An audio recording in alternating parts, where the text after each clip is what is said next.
regarde comme il est mignon. C'est un coussin tout doux qui se transforme en un super sac de couchage.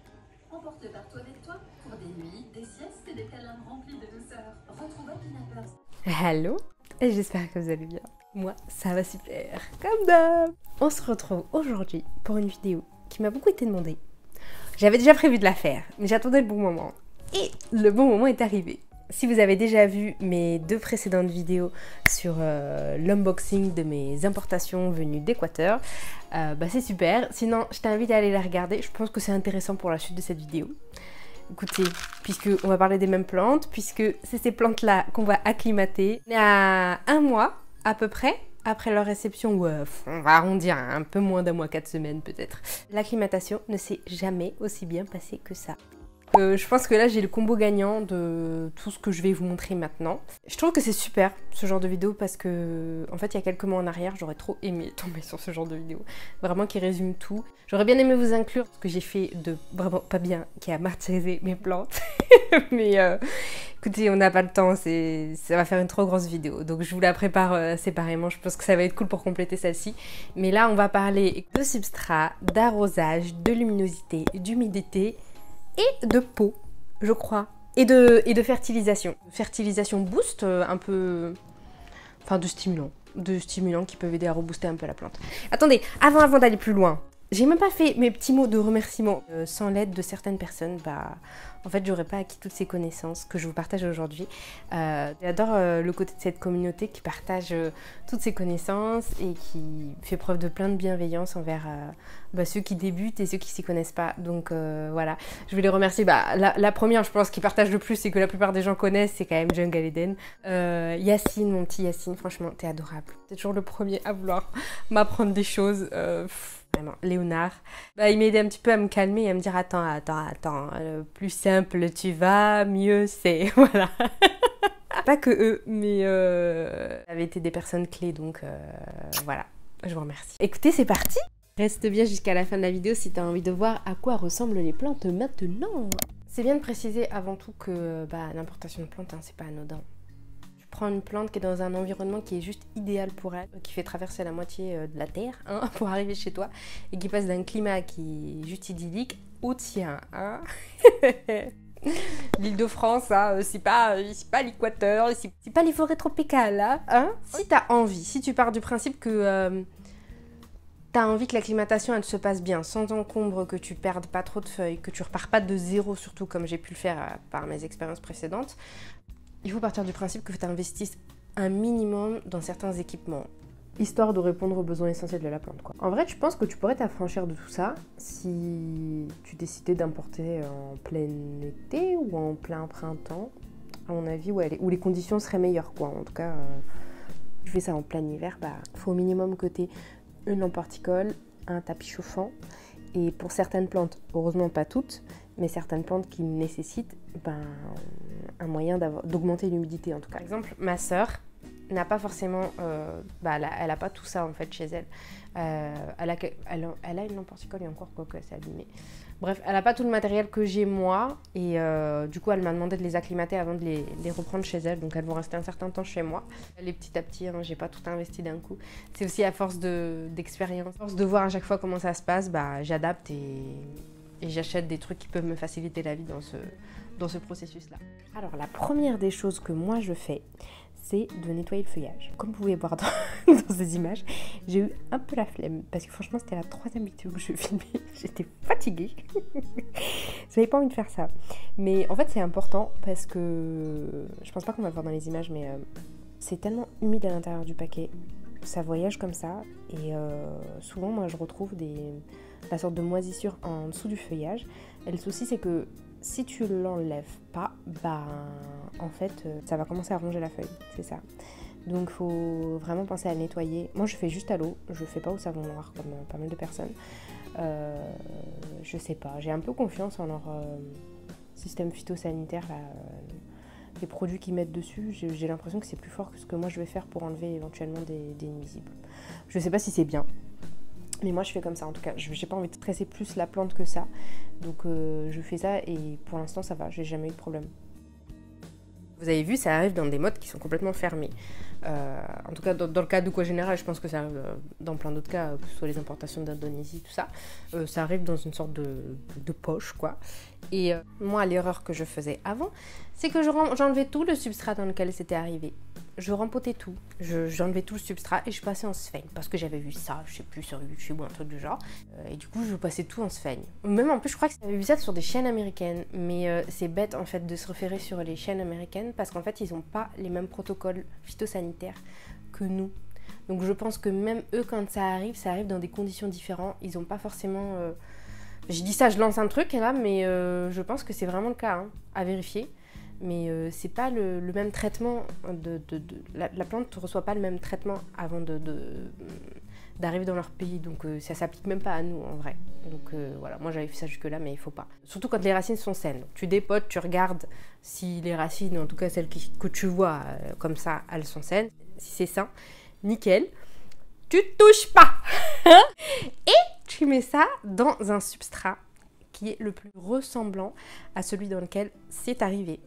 La plupart du temps, chez Aquagénera, c'est du terreau de coco avec des de la grosse pierre ponce, enfin en gros calibre.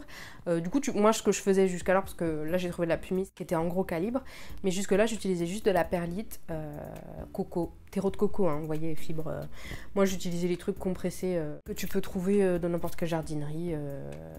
Voilà, la plupart du temps, c'est ça. Plus plein de perlites. Ce qui est parfait avec Aquagénera, c'est que c'est déjà bien drainé. La plupart des substrats sont hyper drainés. Donc, et c'est ce qu'on veut parce qu'on veut un truc qui est méga aéré, qui finisse pas par pourrir chez toi. Surtout. Du coup, tu vas peut-être t'y reprendre, en tout cas pendant tout le processus de l'acclimatation. Tu vas t'y reprendre plusieurs fois avec l'arrosage, je vais y revenir. Mais c'est toujours mieux que d'avoir un truc qui sèche pas et qui finit par pourrir. Donc, mais n'hésite pas à mettre du drainage. Des fois, ça arrive avec de la sphaigne, un mélange de sphaigne, écorce de pin, des fois même d'écorce de coco. Il me semble pierre ponce des fois. Donc voilà, essaie de rapprocher vraiment au maximum. Donc si tu attends une commande, la plupart du temps, c'est pas coup sur ça, mais la plupart du temps, c'est quand même terreau coco. Moi j'en ai en stock en tout cas. Choix du pot. J'utilise des pots transparents parce que j'aime beaucoup suivre l'avancée et où en est la plante dans le processus d'acclimatation. Donc c'est juste nickel. Le choix du pot et de sa taille est super important. Puisque là ce qu'on veut, c'est de pas pousser à la pourriture. On veut que notre substrat sèche vite. Et pour qu'il sèche vite, faut pas mettre un pot qui est trop grand. Donc moi je mets vraiment genre un pot qui est à peine plus grand d'1 centimètre. Juste, limite, juste la place pour que ta plante rentre, en tout cas la motte telle qu'elle. Je défais juste un petit peu en bas. Juste l'espace nécessaire pour que ma plante rentre et que je comble un peu les racines, histoire qu'elles ne soient pas directement au contact du pot. Et encore que quand il est transparent, j'aime bien laisser une certaine partie visible, comme ça je vois l'état d'avancement. Donc ça, c'est une étape, je trouve, qui est super importante, qui a changé toute la donne. Et il y a un truc qui a drastiquement changé par rapport aux anthuriums et ce que je fais. Ou en tout cas, j'en ai pas beaucoup encore des pots comme ça, mais l'anthurium que tu reçois d'Aquagénera, il y a souvent une longue partie du tronc qui n'est pas enterrée dans le pochon avec lequel il te l'envoie. Sauf que c'est bête parce que ces parties-là, elles peuvent te ressortir des racines. Je me suis procuré ces pots-là dans le but de faire décoller les racines qui sont dans la zone qui habituellement n'est pas recouverte par le substrat. En tout cas, quand tu les reçois, il n'y a pas de substrat à cette zone. Le pot, il recouvre juste cette partie-là. Et toute cette partie-là, je mettais de la sphène, j'ai essayé de combler avec des trucs. Tout ça pour faire décoller ces racines-là. Alors que c'est tout bête, si tu as un pot beaucoup plus haut que large, ben ça te permet de recouvrir ces parties-là. Et si jamais les racines finissent par pourrir, ben tu as toute cette partie-là qui est recouverte et qui stimule la croissance de ces zones-là. Donc là, je me suis retrouvée, voilà, à avoir au moins la moitié de la plante qui a décollé au niveau des racines. Là, on le voit. Donc c'est juste génial. Et c'est la première fois de toutes mes importations que un waro ne se dégrade pas du tout au niveau du feuillage. J'ai ça qui s'est passé. C'est tout. Aucune perte de feuilles, absolument rien. Juste nickel. Rien de rien. Et une nouvelle pousse, hein, en 4 semaines.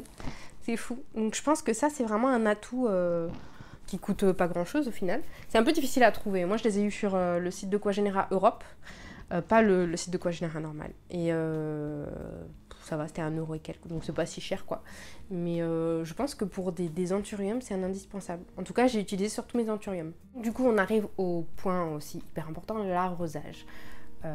Si ta motte arrive déjà trempée, ne touche absolument pas. Comble avec un substrat qui est sec, qui est pas mouillé, comme ça tamponne un peu, ça absorbe un petit peu.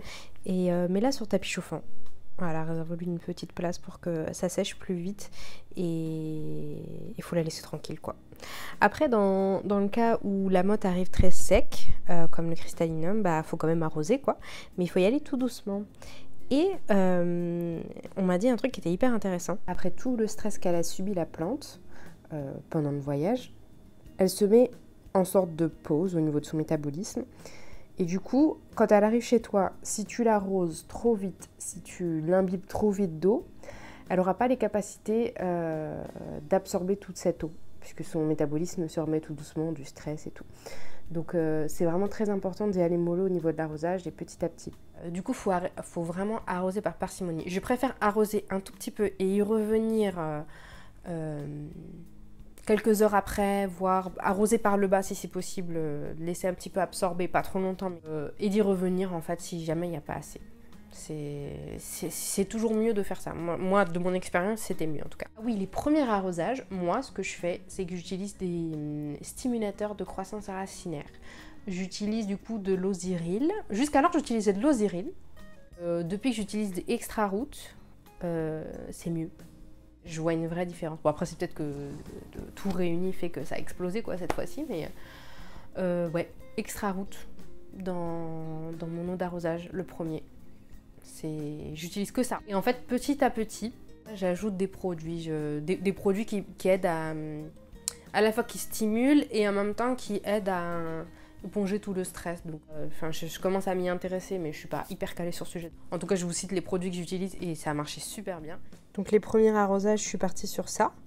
Je pense que c'était les 2 premiers. Comme je vous ai dit, ça séchait très vite puisque j'arrosais pas beaucoup par parcimonie et du coup, je m'y reprenais plusieurs fois. Je sais pas, je dirais 2-3 fois dans la semaine. Et j'ai ajouté ensuite ça, qui est un stimulant. Et puis les acides aminés et ça. Voilà, je les ai ajoutés petit à petit à chaque arrosage. Au début des petites quantités, puis j'ai augmenté. Et en fait, petit à petit, j'arrivais à en utiliser mes produits classiques, quoi. Moi, j'utilise toute la gamme de Biobis. Et c'est mes engrais normaux. Et ça, c'était en racinaire, vraiment. Je suis allée mollo, tout doucement pour arriver au dosage que je fais de manière classique sur toutes mes plantes quand elles sont bien installées quoi. Maintenant je les fertilise normalement comme d'habitude, mais ça je vous ferai une vidéo à part où je parlerai de tout ça, de mon expérience avec notamment Biobis et les produits que conseille Jungle Eden. J'y vais par parcimonie, j'y vais vraiment pas en mode choquant, vraiment des petites quantités petit à petit quoi, j'augmente petit à petit. C'est important le sprayage des plantes avec des produits du coup. J'utilise depuis peu, mais c'est la seule fois où j'ai fait ça. C'est la seule fois où je vois que toutes les plantes vont super bien, à part le luxuriant, je vous en parlerai après. Mais je pense que le sprayage y est pour beaucoup en fait. Et c'est pareil en foliaire, j'utilisais ça les premiers jours. Je l'ai fait 2 fois par semaine. Et après j'ai ajouté direct ça et ça en sprayage. Et en fait d'habitude j'utilisais toujours en arrosage, en fertilisation par l'arrosage. Et quand j'ai entendu Jungle Eden parler de ça brièvement, j'ai essayé et j'ai vu les effets, ils étaient tellement choquants. Du coup, je vous en ai parlé sur Instagram d'ailleurs. Bah, après, j'ai acheté ces produits-là là, que j'ai complétés par la suite. C'était ça, il y avait quoi d'autre? Il y avait ça aussi, et voilà. Et ça, c'était...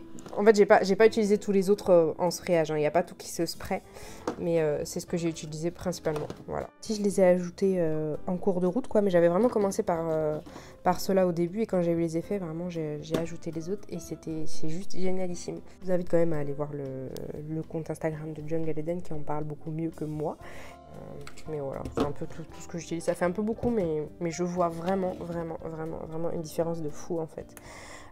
Avant et après. J'ai appris récemment, parce qu'avant je le faisais pas forcément, c'est qu'il faut ouvrir les stomates. Et pour ouvrir les stomates, il faut qu'il y ait une bonne humidité dans l'air. Donc moi je spraye les plantes avec de l'eau, juste un peu avant, histoire de faire monter l'humidité. Et il faut qu'il y ait de la luminosité aussi. Enfin, il faut qu'il y ait de la lumière que ce soit l'emporticole ou lumière du jour, pour ouvrir le stomate, sinon les stomates sont pas ouverts et la plante n'absorbera pas les produits.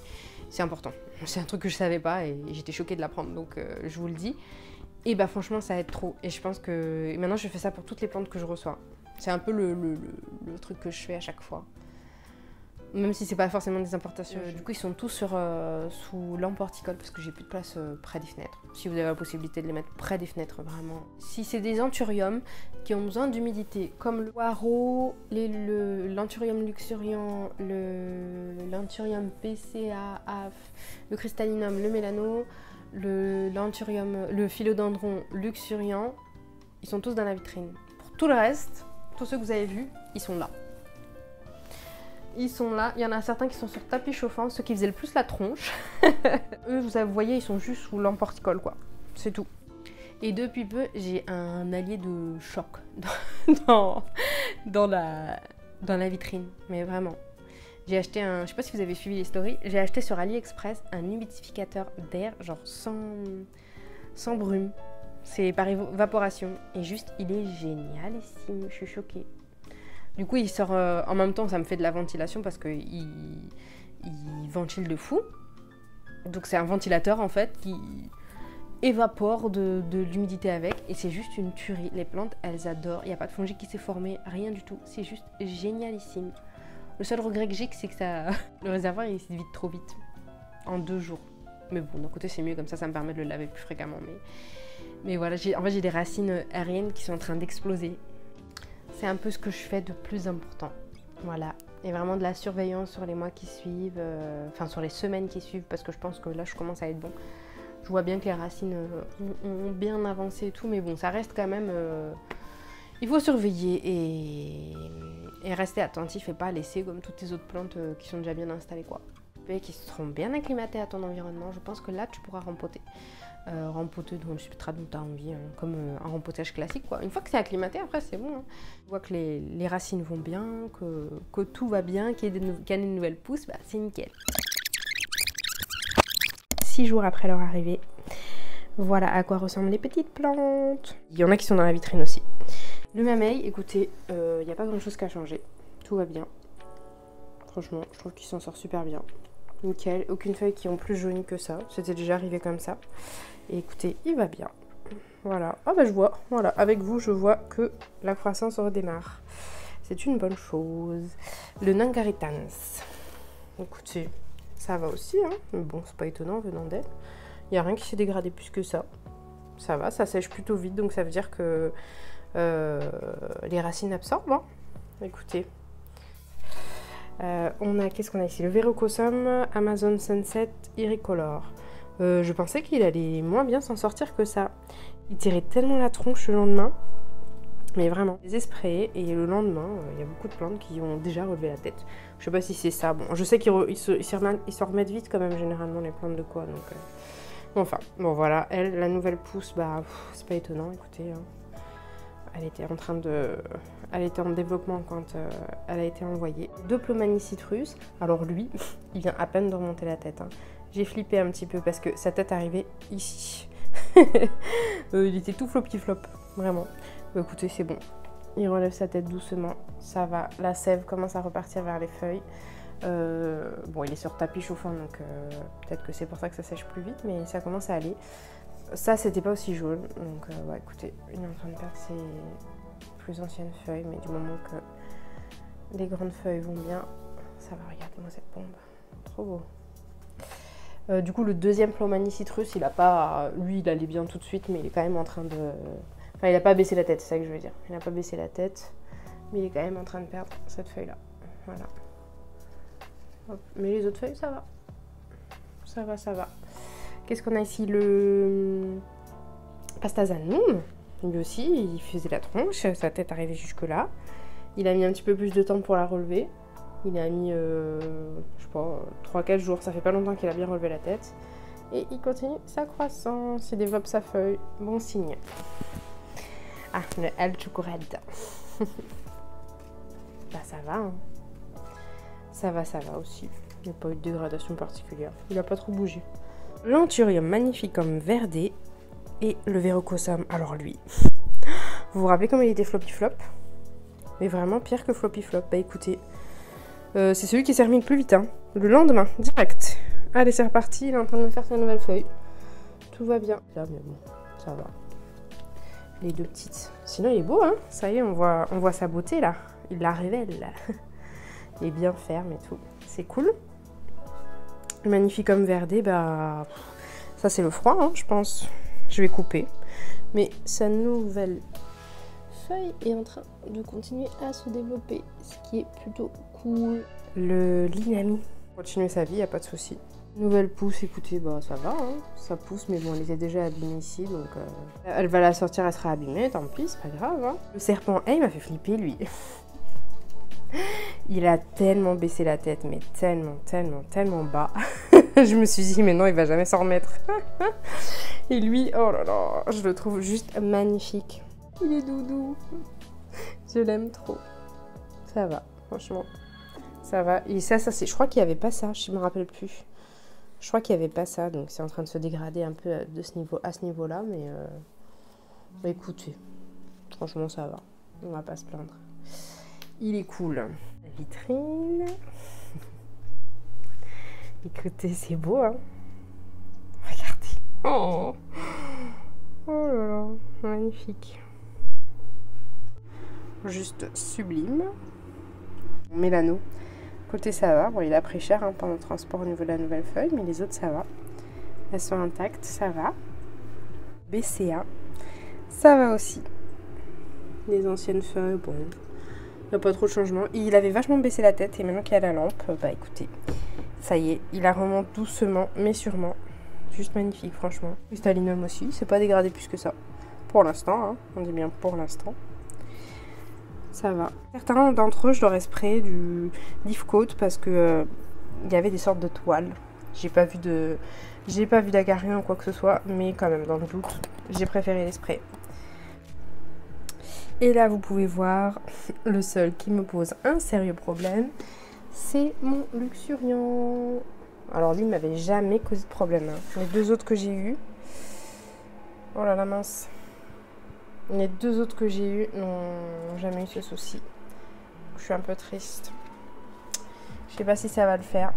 Je l'ai rempoté, enfin je l'ai rempoté. J'ai pas touché ses racines d'ailleurs, la plupart étaient moisies. Donc c'est juste que son tronc n'était pas entièrement recouvert. Je me suis dit il vaut mieux que je le recouvre plus comme ça. Il me fait des racines au niveau de son tronc qui est en partie supérieure. Je me suis dit peut-être que ça allait l'aider. On va voir. Et voilà toute la clique réunie. Tout va bien pour ces bichettes. Hein.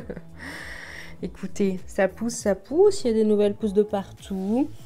Des racines aériennes de partout, pas trop de dégradation de feuilles. Le Linami, la feuille là, était trop abîmée, du coup il en a ressorti une nouvelle. Le Waro, sa feuille là, n'a toujours pas décidé de dire bye bye. Elle tient le coup, depuis un mois. Pour vous dire, il y a une nouvelle pousse qui arrive ici. Bah lui, regardez-moi cette petite beauté. Tout va bien. Les luxuriants. J'aime trop. Ça, c'est la feuille qui était en préparation quand il était en voyage. Donc là, un petit peu abîmé, mais ça va. Franchement, il s'en sort bien. Nuit, ça arrive. Le Cristallinum, il a perdu... C'était le Cristallinum Silver, celui-là. Il a perdu les deux feuilles qu'il avait, mais son système racinaire avance bien. Bon, d'ailleurs, il y a un peu tout qui explose, un nouveau système racinaire. Là, on a une nouvelle pousse aussi. Tout va bien. Ça explose au niveau des racines. On a eu un peu plus de difficultés avec le luxuriant, là, comme vous pouvez voir, mais c'est bon, il relève la tête. Et la pousse est en train d'avancer et de grandir, donc tout va bien. Mais j'ai dû l'enterrer, hein. Je sais pas si vous vous rappelez, j'ai dû le réenterrer un peu plus pour que le tronc me sorte des racines. Parce que c'était pas le cas quand je l'ai reçu, c'était pas enterré le tronc. Il avait moins de possibilités pour me ressortir des racines, quoi. Et lui, bon, écoutez, sa nouvelle feuille, hein, voilà. Tout va bien. Il m'en prépare encore une deuxième, là. BCA, il a bien relevé la tête. Il m'a fait des racines, là. Toujours pas perdu les feuilles qui étaient abîmées pendant le transport. Hein. Elles n'ont pas trop évolué. C'est bon signe. Voilà, le El Choco Red, ça va toujours. Ici, le Pasta, ça va très bien. Ça, c'était la feuille que vous avez vue juste avant qui était en train de sortir pendant le voyage, tout va bien. Il en est à sa deuxième. Au niveau des racines, bon, je crois que ça va, hein. Tout va bien. Là, ici, les Plomanie, nickel, hein. Plomanie citrus. Ah oui, attendez, une jolie petite feuille là qui sort. Enfin, qui est sortie déjà, voilà. Magnifique. Sublime. C'est beau, hein. Et puis lui, il est en préparation. Voilà. Ici, bah, la feuille, elle est sortie, la nouvelle, là. Enfin, celle-là, c'était celle qui était abîmée parce qu'elle était en développement pendant le voyage. Et ça, c'est celle d'après. Lui, bon, il a besoin que je juste prenne de l'engrais, là, pour qu'il arrête de me coincer ses feuilles. L'Ungaritans, ça va, hein. J'avais même pas vu, mais en fait, il y en a deux. Il y a 2 Ungaritans, donc 2 pouces. Ah oui, il a perdu ça, mais bon, hein, rien de spécial. Et ici, ça, c'était la feuille qu'il avait fini de me déployer, qui est juste magnifique. Ça, il leur a dit adios, enfin bientôt. Ça va sortir, mais il est en train de préparer sa deuxième. Et le Magnificum, la nouvelle pousse qui était en train de se déployer pendant le transport, bah, elle a pris cher, hein, comme vous pouvez voir. Et, mais ça va, hein. Elle est encore toute molle. Et ça a décidé de s'en séparer complètement. J'ai laissé, il n'est pas coupé pour vous la montrer, quoi. Mais ça va, hein. Parce que j'ai tout parcouru. J'ai tout parcouru, il me semble. Voilà, voilà. Et j'ai oublié de parler du serpent, bah ça va, hein. Ça va, il n'a pas encore fini de me sortir sa pousse, mais ça évolue. Ça évolue doucement, mais sûrement. Et bah, ça s'est un peu dégradé. Je crois que c'est un peu un verrucosum, celui-là, hein. Et il est un peu sensible comme eux, quoi. Mais ça va. On va pas se plaindre non plus. Voilà, c'est top, franchement. Ils sont en super forme. J'ai lui très envie de le couper. Ça me démange. Ça me démange, puisque les racines sont déjà prêtes. Why not? Franchement, je vous jure, ça donne trop envie. J'espère que ce petit tour 1 mois après vous a plu. Écoutez, on a changé d'endroit. Il y a un petit contretemps, donc j'ai changé de décor. Mais écoutez, j'espère que cette vidéo vous a plu. J'espère qu'elle va vous aider surtout. Et bah, si elle vous a plu, n'hésitez pas à mettre un petit pouce, un petit commentaire et à vous abonner si ce n'est pas encore fait. Donc je vous dis à très vite et je vous fais de très gros bisous. Bye!